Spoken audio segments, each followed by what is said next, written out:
All right, we are back. This is the second video lecture that I've created, and we will continue to talk about the run-up to the United States Civil War. All right. Why couldn't the political parties solve their problems? That's a legitimate question. I mean, the whole purpose in my political science classes, I tell my students that politics is fundamentally the art of compromise. That politics fundamentally is the art of doing away or minimizing conflict. So why couldn't the political parties do their job? Well, um, let's divide this era into two pieces, if you don't mind.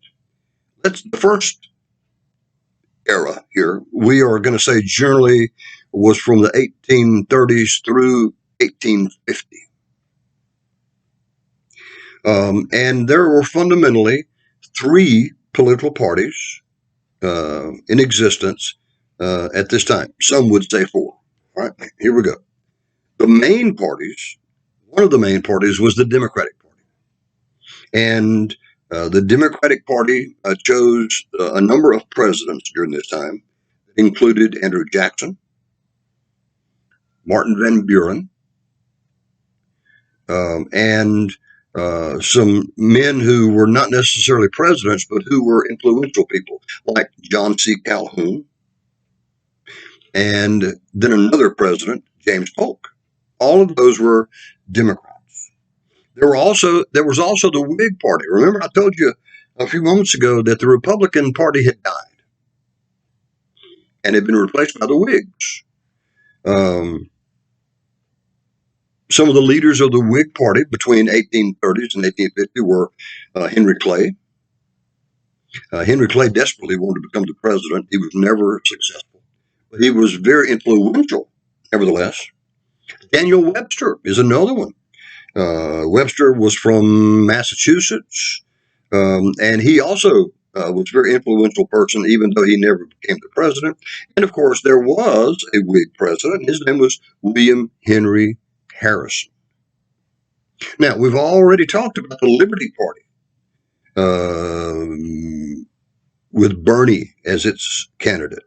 And we have said that, as the name suggests, they were anti-slavery / abolitionists. They wanted to get rid of the institution of slavery. And then there was another party. It was called the Free Soil Party.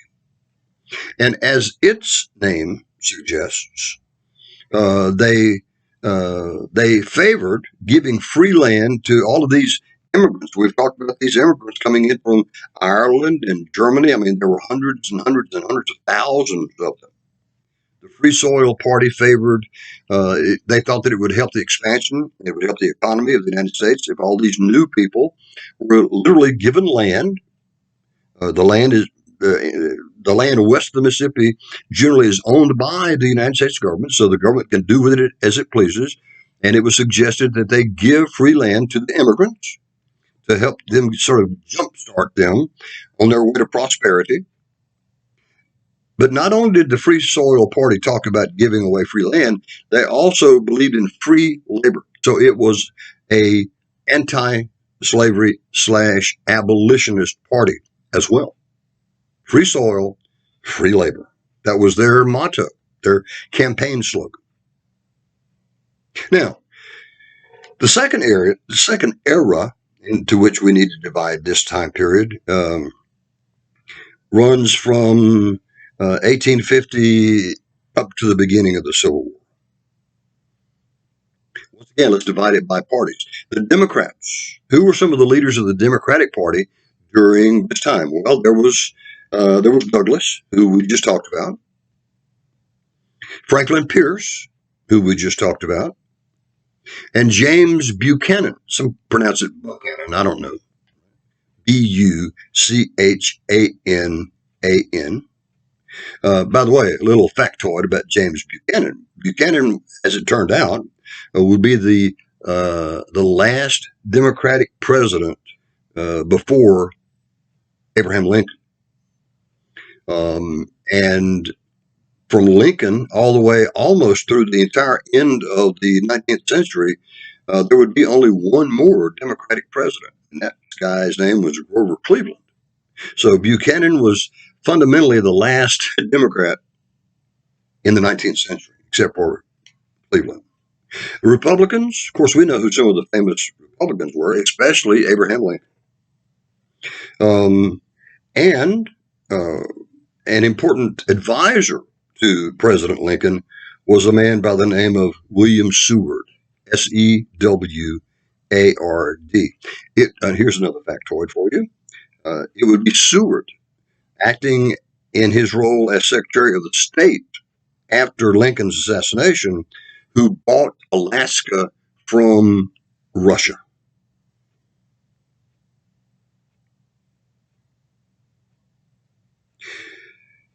The Republican Party was a new party.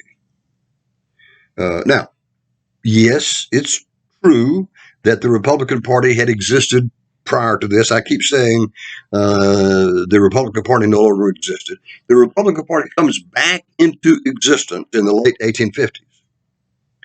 But it's not the same party that it had been.